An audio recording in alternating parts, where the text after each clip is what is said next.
यह हनुमान चालीसों का अनुष्ठान बड़ी सुंदर से भावपूर्ण हृदय से हो रहा है। ठाकुर की कृपा समझो, अपने पुरुषार्थ से नहीं हो सकता।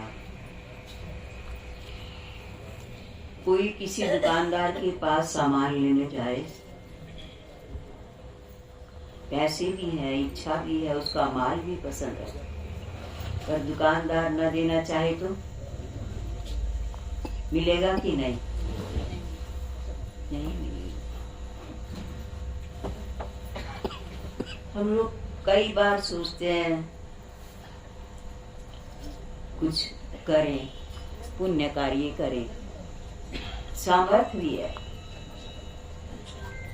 पर प्रभु कृपा ना हो। चाह भी है, सामर्थ्य भी है, पर प्रभु कृपा ना हो तो नहीं कर पाते, कर नहीं पाते। ये जो अनुष्ठान चल रहा है, ये आप लोगों की चाह और सामर्थ्य में दोनों तरह की सामर्थ्य आ जाती है। भी थोड़ा प्रसाद लेके चले, इसके लिए थोड़ा सा पैसा, कुछ भी ले चले, चाहे 2 केले ही ले चले ऐसा मन का, या 5-7 फूल ले चले, 10 रुपए 5 रुपए का, घर में लगे हैं तो घर का ले चले, ना हो तो बेचने वाले से खरीद ले 2 फूल। सामर्थ्य है और इच्छा भी है, पर घर में किसी तरह की परेशानी आ गई, नहीं जा पाएगा। शरीर में कुछ खराबी आ गई, नहीं जा पाएगा। मन मचल गया, नहीं जा पाएगा। ये सब दोष माया जनित। इसलिए कहा प्रभु की जब तक कृपा न हो तब तक पुण्य कार्य भी नहीं हो पाते। तो आप लोग बड़े भाग्यशाली हैं, बड़े भाग्यशाली हैं तो इस अनुष्ठान में शामिल हो गए। ये एक अलग बात है, कोई 2 पाठ बैठ के करके चला जाता है, कोई 10 कर लेता है, कोई 20 कर लेता है, कोई 50 कर लेता है। फिर ये आगे वाले बहादुर तो ऐसे हैं कि बोलिए श्री सद्गुरुदेव महाराज की जय। 108 की रात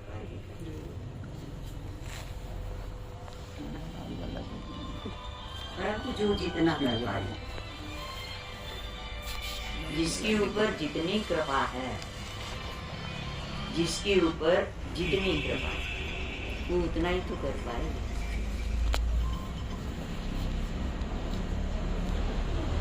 तो करने वालों को प्रभु का धन्यवाद करना चाहिए कि हम प्रभु की नजरों में तो हैं,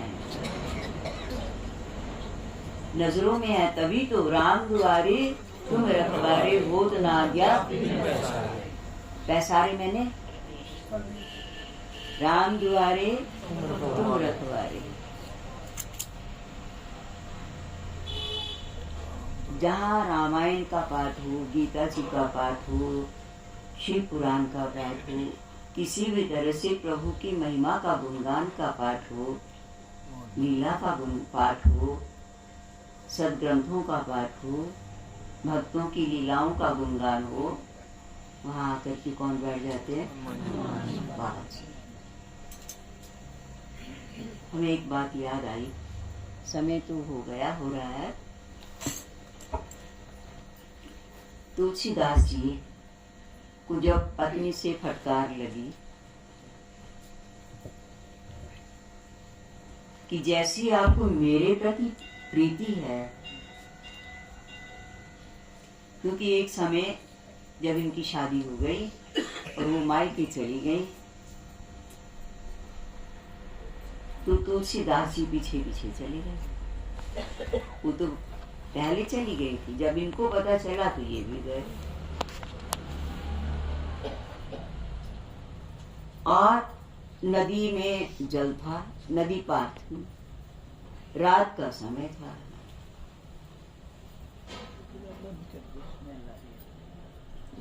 तो अब कैसे पार करें? तैरना बड़ा मुश्किल था।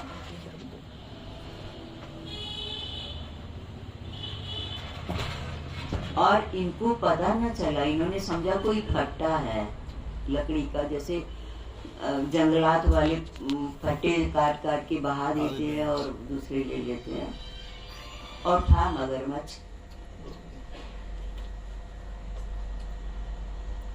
और ये उसी के ऊपर बैठ के चले गए। घर वाले सब सोए पड़े थे, रात हो चुकी थी। तो एक सांप लटक रहा था अंदर जाने के उस घर के ऊपर।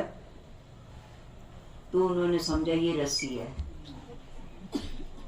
और उसको पकड़ के छत से जाके और अपना घर में प्रवेश किया।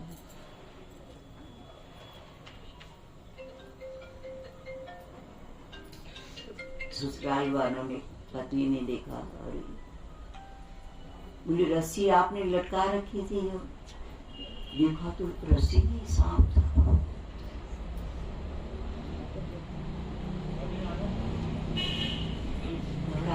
बोले तुम्हें प्राणों की भी रक्षा की इच्छा ना हुई कि मुझे काट खाएगा, मार देगा?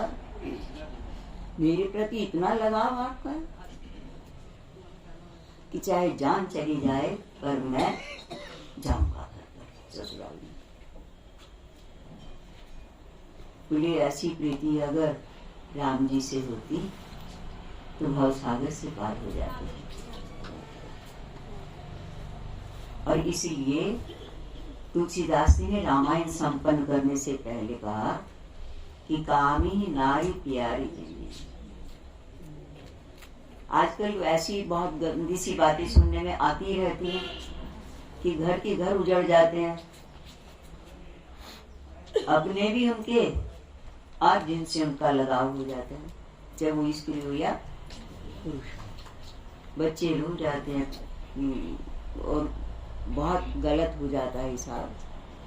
यहाँ एक लड़का चोरी करने आया और जल चढ़ाने के बहाने सवेरे सवेरे तो तांबे के लोटे रखे रहते थे, अभी भी रखे रहते हैं। फिर सब घर से बर्तन नहीं लाते, लोटा भरा और अपना, तो नल थोड़ा दूर है, वो एक दो बार तो पहले तो देख के ही गया होगा ना हिसाब लगा के। अब उसने क्या किया, एक थैला ले आया। थैला शिव मंदिर में टांग, नलके के पास टांग।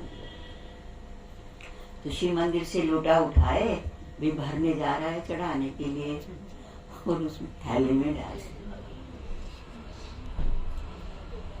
लगभग लोटे सब गायब हो गए और फिर चुपचाप अपना वो थैला भर के, अभी किसी ने कहा भाई इसके सामान का थैला होगा, चला गया। तो कैमरे लगे, उसको ये मालूम नहीं था कि यहाँ कैमरा भी लगा हुआ है। अब जैसे शीशा तो साफ बता देगा ना कोई भी बात है, शीशे से छिपा नहीं है। कुछ दिन के बाद वो फिर आया। अच्छा, यहाँ सब पंडित जी से, पुजारी जी से लड़े। बोले पंडित जी लोटे कहाँ गए? सब लोटे कहाँ क्यों रखा, उठा के रख लिए? ये कहे भाई हमने तो उठाए ही नहीं, हमने नहीं उठाए, रखे नहीं है, मंदिर में ही है, देखो तो सही। पर वहां एक भी लोटा नहीं मिला।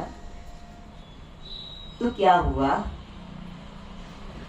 कुछ दिन के बाद वो फिर आया। तो राम जी के मंदिर के आगे, अब वो ना जब कुछ काम ऐसे हिलता रहता था, नमस्कार तो प्रभु को क्या हो रहा समझो, देखता रहता भी कौन सी चीज बढ़िया चुराने लायक है, अच्छी कीमत में बिक जाएगी, इस हिसाब से। तो हिल रहा था और इन्होंने देख भी लिया कि लोटे तो वो ले गया एक आदमी चुरा करके, थैले में डालने की भी फोटो आ रही थी। तो बाय चांस नीलिमा जी और हम और शेर सिंह उधर मंदिर में बैठे हुए थे, 12 बजे थे। उसने सोचा अब तो दर्शन करने वाले तो सब चले ही गए होंगे, पंडित जी वगैरह भोजन करने गए होंगे, और फिर वो राम जी के मंदिर के आगे हिलता जाए और घंटे पे नजर थी। तो इन्होंने पहचान लिया पुजारी जी ने, यानी कि लगता तो वही है जो कैमरे में था। फिर उसको देखा, फिर कैमरे में उसकी शक्ल मिलाई, आकृति और सब कुछ आ गया। वहीं बैठा तो, वहीं बैठा तो।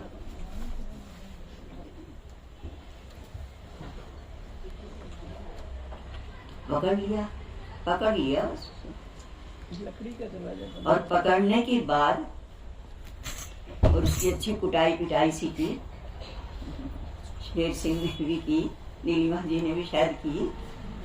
और हुआ क्या, बोली इसके माँ बाप को बुलाओ।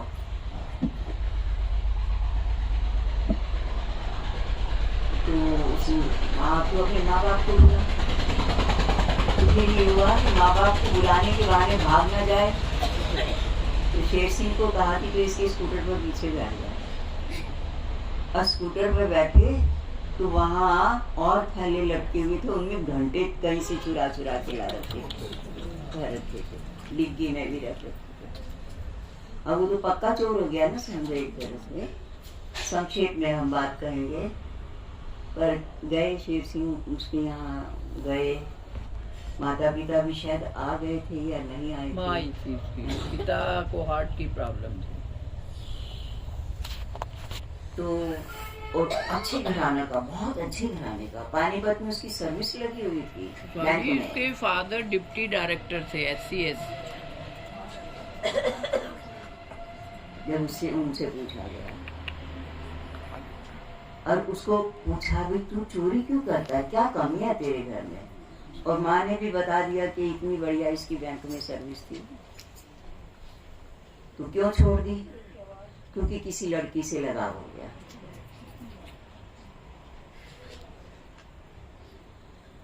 और वो रोज कुछ ना कुछ, उससे लड़की से लगाव हो गया तो अब बैंक जाना ही बंद कर दिया, नौकरी छोड़ दी। अब वो रोज कुछ ना कुछ मांग रखे, पिक्चर दिखाने की, पिक्चर और बाहर खाना खिलाना, जो भी समझो उसकी मांग थी। उसके लिए लोटे उसके चुराए। लिए फिर वो चोरियां करने लग गए, लोटे चुराए। क्योंकि सर्विस तो छूट गई, घर वाले तो इतना देंगे नहीं, और चोरी पर चोरी करने लगा। बता दी उसने सारी बात। कहने का मतलब है, कामी नारी की अर्जी में, लोभी प्रिय जी में,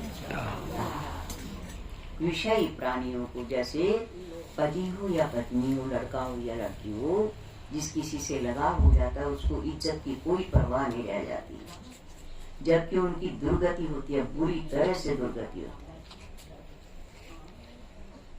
नरक में भी ऐसे लोगों को ठिकाना नहीं मिलता।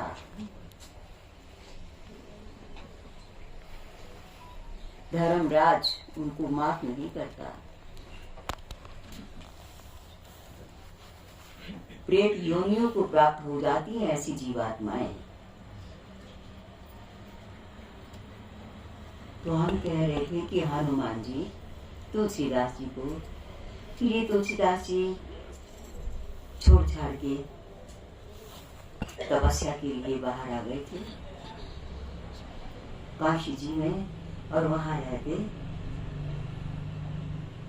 और लगातार शिव मंदिर में बैठ करके भजन करते थे,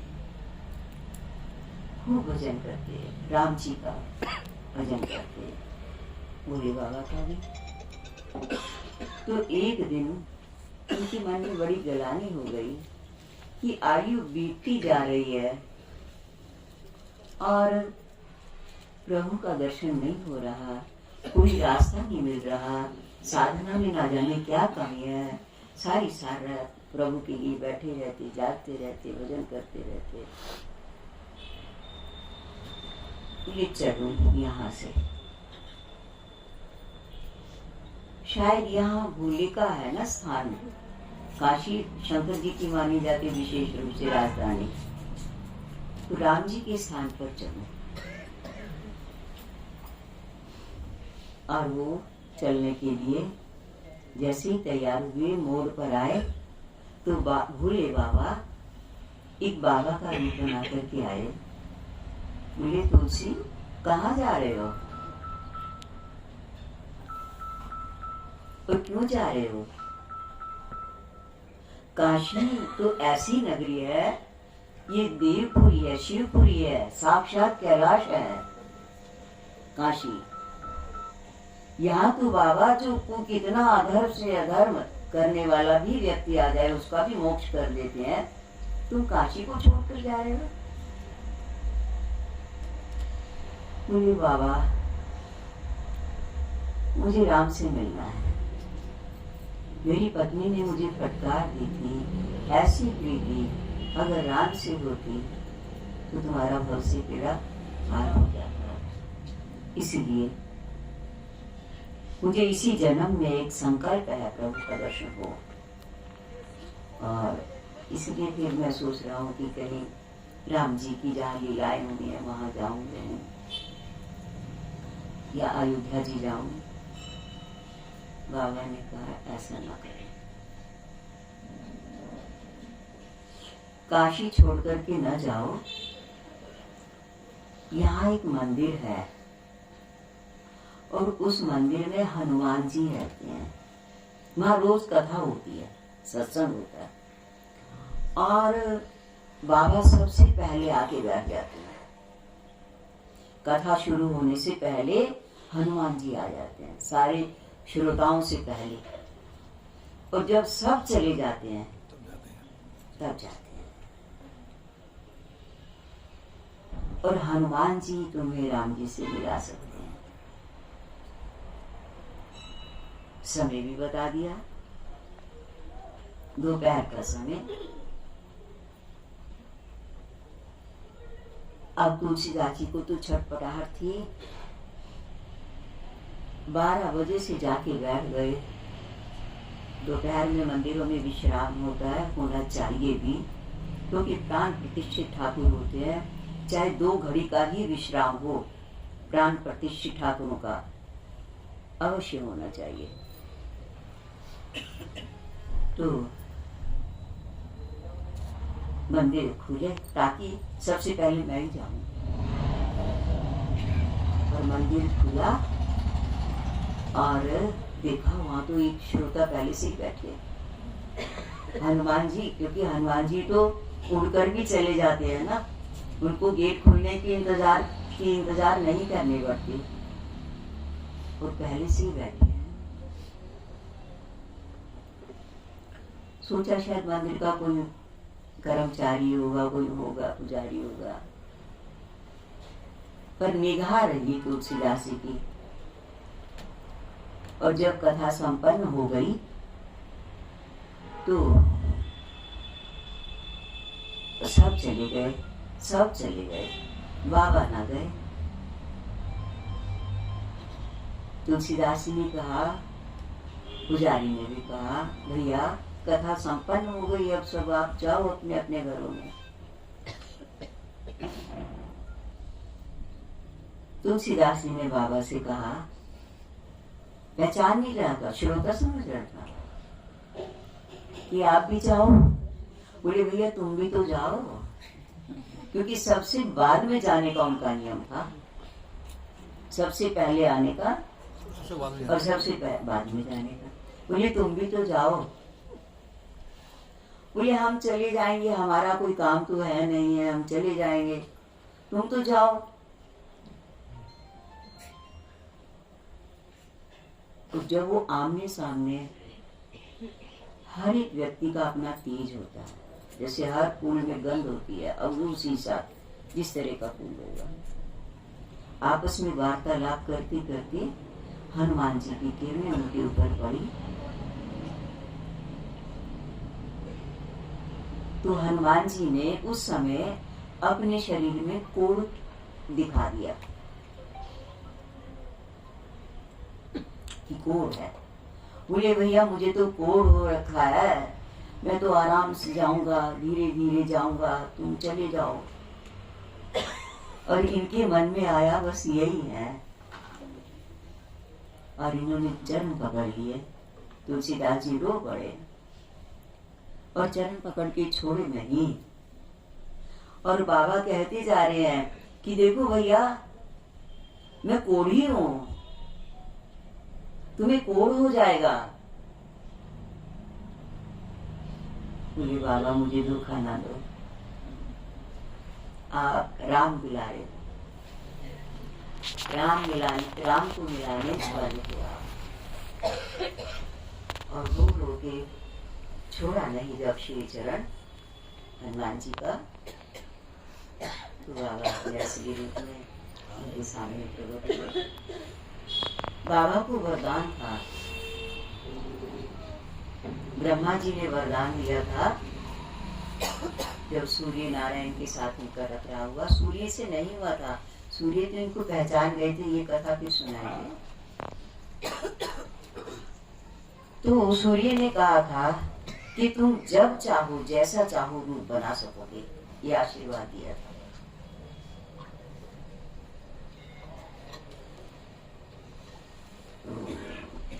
बोले तुम ऐसा करो, चित्रकूट में जाओ, राम से मिलना है ना, चित्रकूट में चले जाओ। वहां राम जी ने तपस्या की है, तुम भी तपस्या करना, प्रभु मिलेंगे। बोले ठीक है।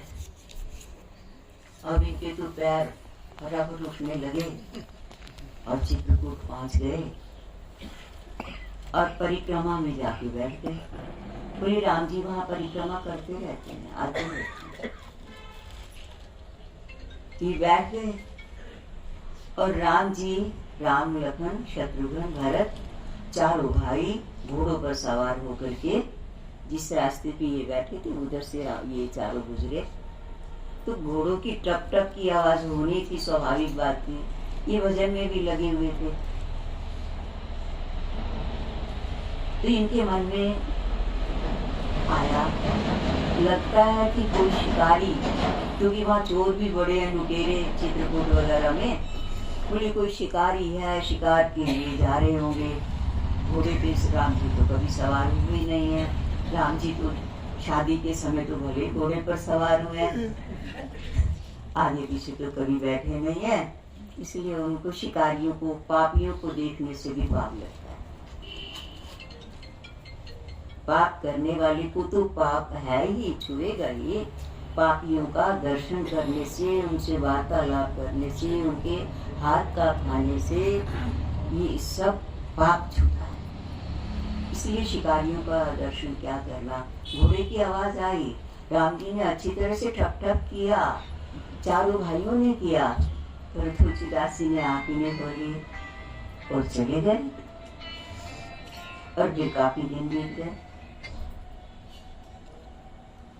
फिर रोने लगे, फिर बाबा को याद किया।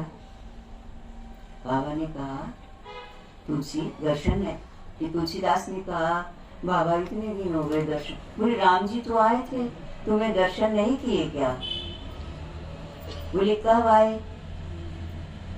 तो आपके आगे से गुजर के गए, चारों भाई घोड़े पर सवार थे। ओहो, मैंने तो शिकारी समझ के धोखा खा लिया।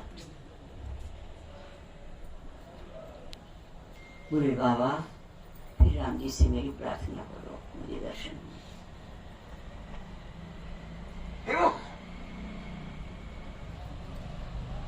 हनुमान जी समझ गए अभी कुछ कर्म बाकी है जो दर्शन देने में विघ्न डाल रहा है। तो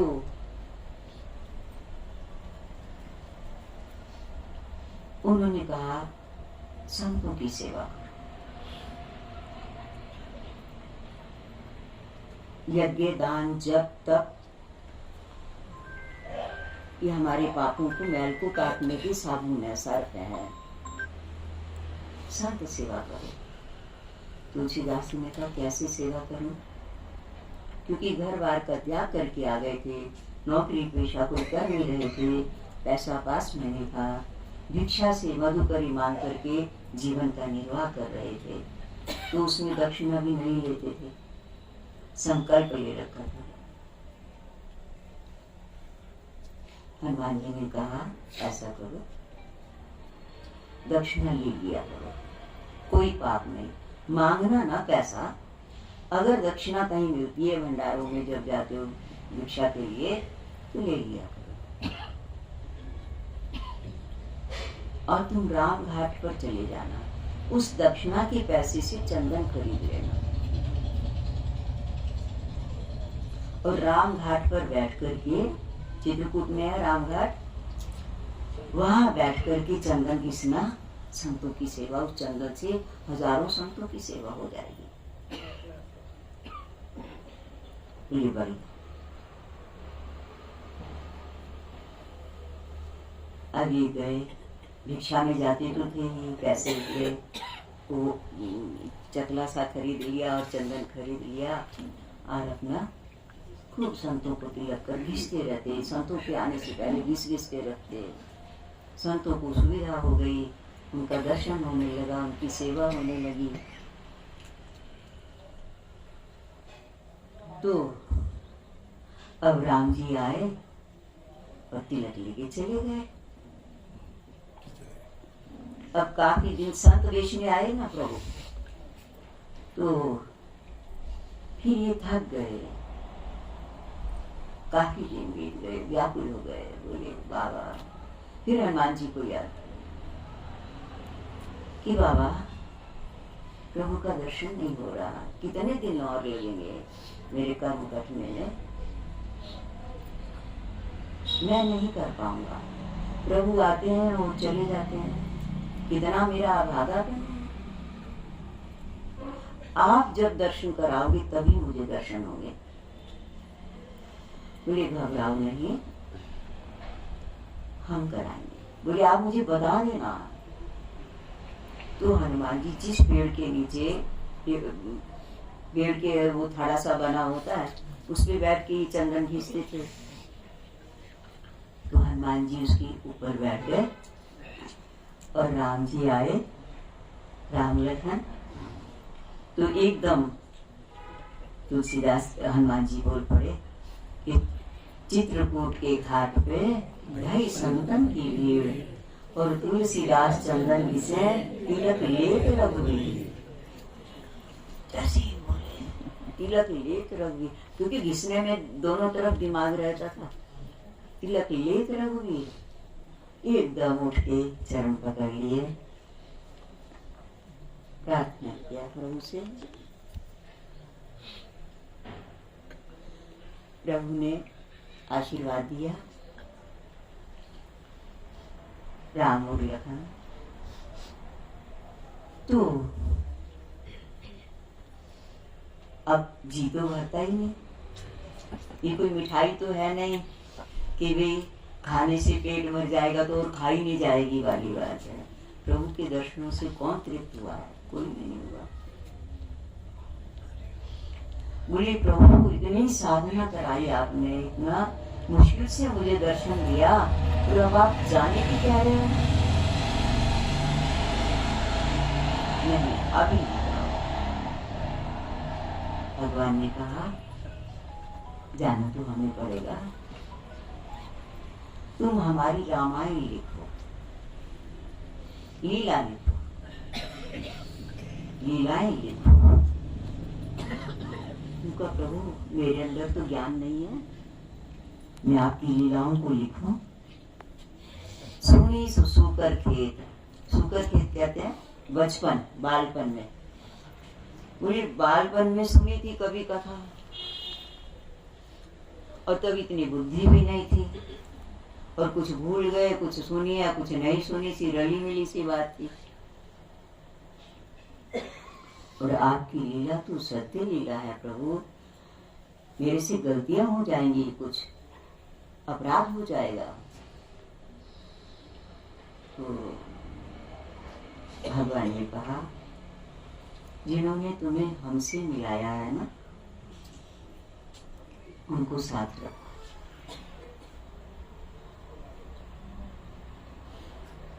वो तुम्हें लीला सुनाई बताते रहेंगे और तुम लिखते।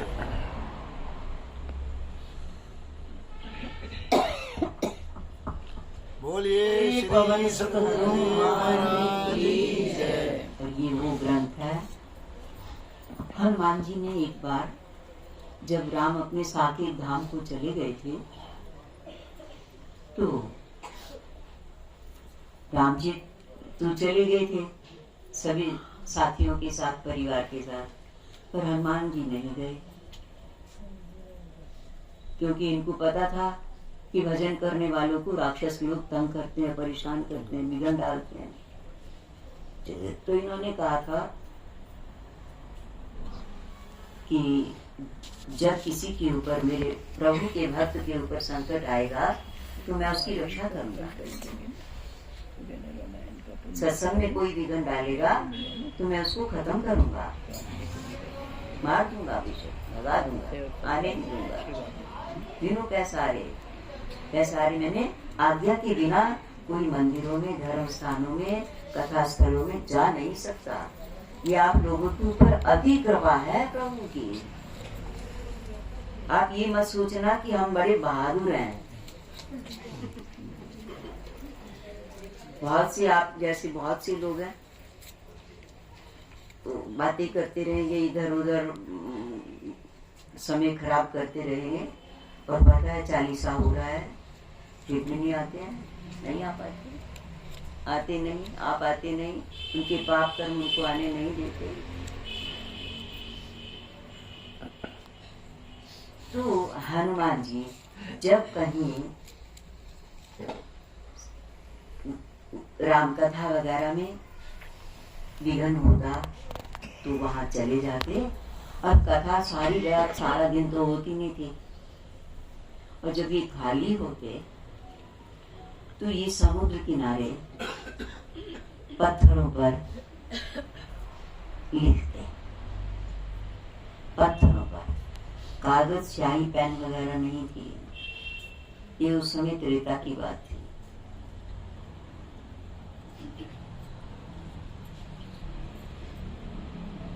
और गजब की रामायण लिख डाली।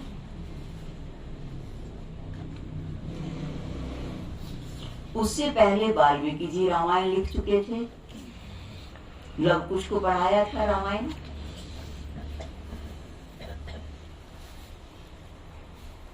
तो वाल्मीकि जी से कई गुना ज्यादा बढ़िया इन्होंने, क्योंकि आंखों देखा हाल, हाँ साथ साथ रहे प्रभु के।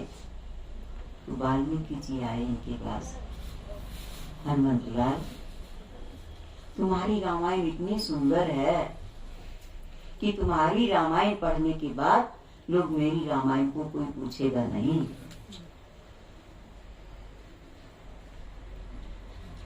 और मेरा सारा पुरुषार्थ विफल हो जाएगा, मेहनत बेकार हो जाएगी, बड़ी मेहनत से मैंने लिखी है। तो हनुमान जी ने इसीलिए मेरे ऊपर तरस खाओ, वाल्मीकि जी ने कहा। तो हनुमान जी ने वो सारे पत्थर समुद्र में बहा दिए।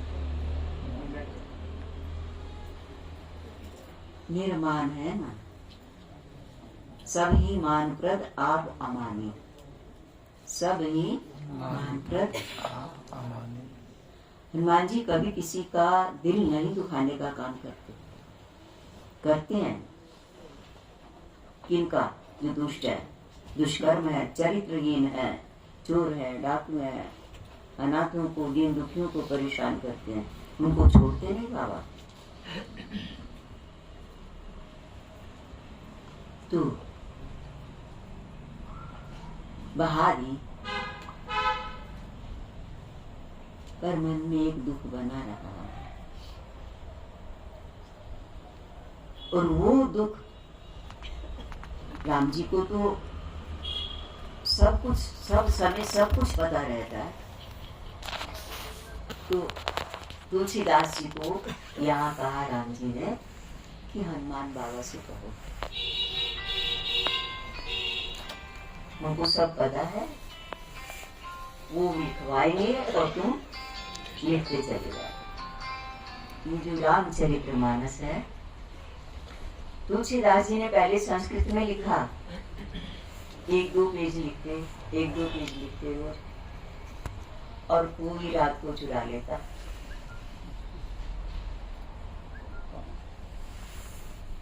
अब ये बड़े परेशान हो गए।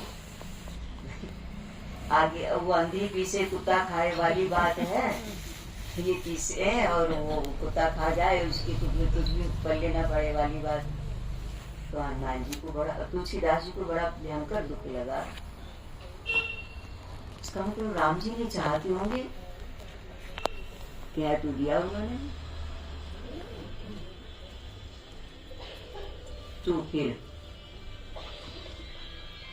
बाबा ने कहा, अभी जागते रहे कि कौन चुरा के ले जाता है मेरे पास। सारी सारी रात जागते। तो एक दिन इन्होंने देखा बाबा ही उठा के ले जाते। बोले बाबा ये क्या, दिन में लिखवाते हो रात को चोरी कर देते हो। बोले क्योंकि तुलसीदास जी अब कलयुग में हुए ना। बोले कलयुग में देववाणी इतनी विस्तृत नहीं हो पाएगी। संस्कृत में अब आप लोगों में भी कितने लोग होंगे जो पढ़ लेंगे समझ लेंगे वाली बात है। और तुलसीदास जी कलयुग में हुए, इसीलिए तुलसीदास जी ने कहा, बाबा ने कहा कि सरल भाषा में लिखो। कलयुग की भाषा क्या है? हिंदी है। तो ये अवध के रहने वाले, अवध में भी रहे तुलसीदास जी, इसलिए अवधि के भी शब्द इसमें रामायण में आते हैं और सरल भाषा में लिखी। अब इन्होंने आज्ञा दी थी कि देखो रामायण में दोहा। बोले किसकी लीला लिखोगे? बोले राम और सिया की। किसकी? राम और उनकी शक्ति की। तो इसलिए बोले इसमें फिर दोहा जरूर लिखना। हर चौपाई में के बाद, 4 चौपाइयों के बाद में 2। बोले इसका फल जानते हो क्या होगा? चौपाई 4 चीजें प्राप्त कर लेगा वो, धर्म अर्थ काम मोक्ष। जो रामायण का पाठ करेंगे, चौपाइयों का पाठ करेंगे, उनको धर्म अर्थ काम मोक्ष किसी भी कामना से करें।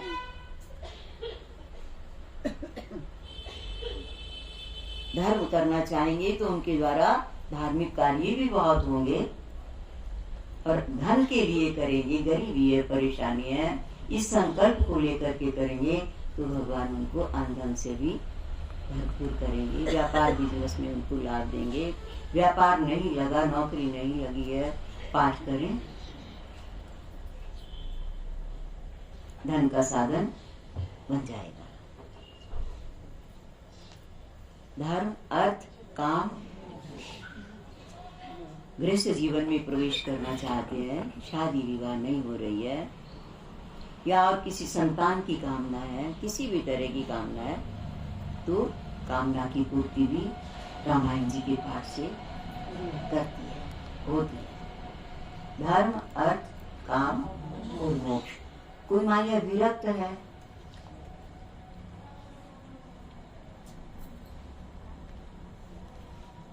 स्वरूप स्थिति को प्राप्त करना चाहता है, मोक्ष को प्राप्त करना चाहता है, अहंता ममता का नाश करना चाहता है। अहंता ममता वासना ये मोक्ष के विरोधी है। स्वरूप स्थिति के लिए प्रभु का भजन करना चाहता है, तो बोले उनको मोक्ष भी देगी। वो यज्ञ करें न करें, दान करें न करें, जप करें न करें, पाठ करें, तो उनको अंतःकरण भी निर्मल हो जाएगा। और प्रभु दर्शन में मल विक्षेप आवरण 3 तरह के दोष होते हैं, उनके हृदय के ये तीनों दोष भी पाठ मात्र से। इसलिए चौपाइयों में लिखो, श्लोकों में नहीं। श्लोक तो कठिन होते हैं ना, संस्कृत में होते हैं श्लोक तो। संस्कृत में ना लिखो, इनमें साथ साथ दोहा भी दे दो और चौपाई भी दे दो और सोरठा दे दो कहीं कहीं। सोरठा का अर्थ क्या था? सो स मैंने परमात्मा को जो रटे। अब हर समय रामायण ही पढ़ी जाएगी तो बोली नाम जप तो हो सकता है काम करते करते।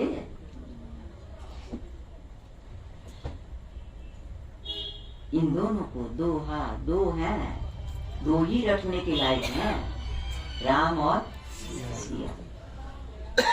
दो का ही भजन करना है, उन्हें रटे तो उनको कल्याण उनका हो जाएगा। बोली कब? बोली छंद भी दे दो, छन छन रटे, हर क्षण रटे। तो रामायण में क्या क्या है? दोहा, सोरठा, छंद और चौपाई। तुलसीदास जी ने फिर बात की हनुमान जी से। लगे देखो बाबा, अब कुछ तो विद्वान भी होंगे ही कलयुग में भी, ऐसी तो बात है नहीं। तो सोचेंगे संस्कृत के श्लोक बनाना नहीं जानते होंगे तुलसीदास जी, इसलिए उन्होंने संस्कृत की भाषा का इस्तेमाल नहीं किया। बोले फिर आप जब 7 कांड बनाओगे, 7 कांड 7 लोक हैं,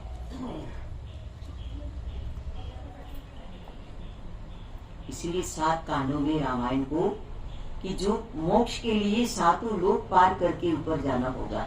नीचे की जाना है, नरकों में जाना है तो 7 नीचे के है, अतल सुतल तलातल रसातल महातल पाताल इत्यादि है। और ऊपर की है तो भू भुव स्व म जन तप सत्यम। तो इसलिए 7 कांडों में रामायण को लिखो और उसकी शुरू में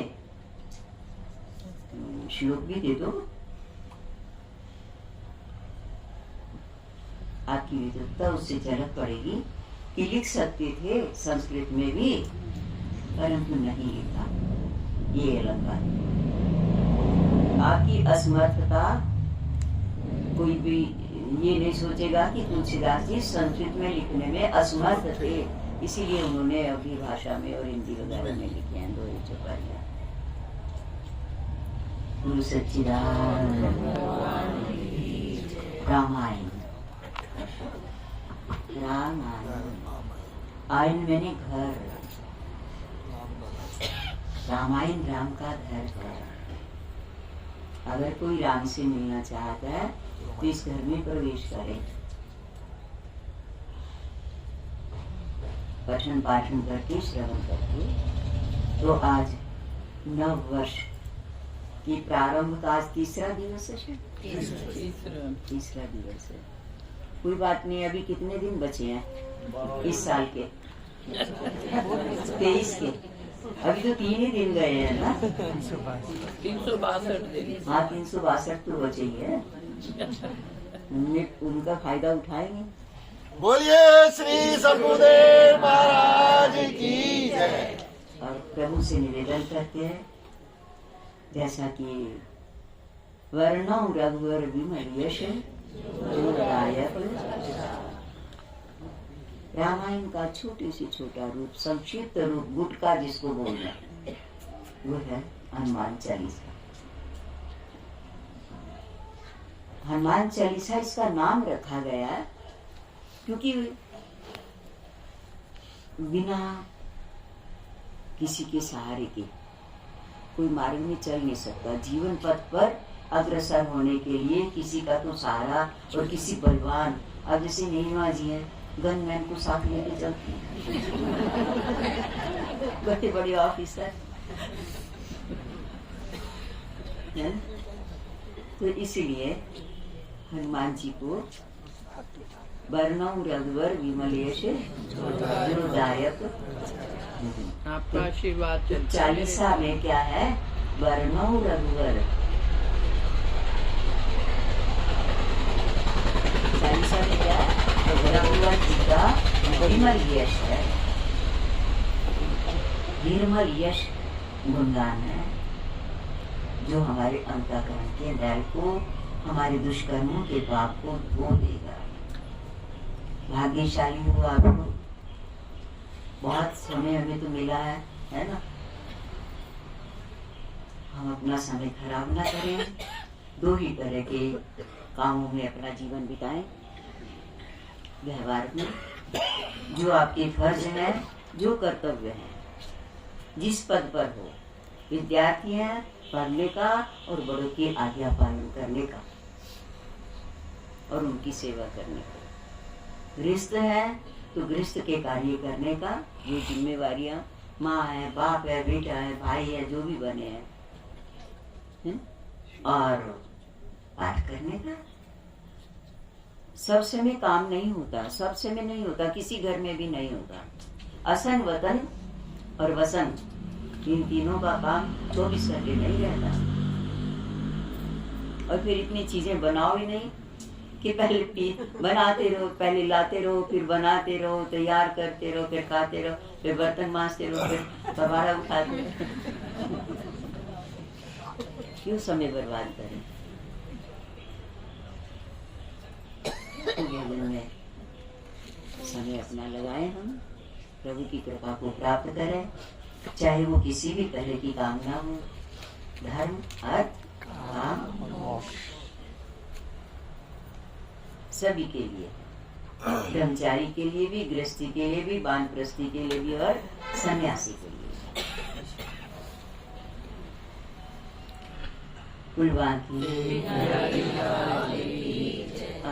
रामायण जी का भोग डालते हैं, समझे ना।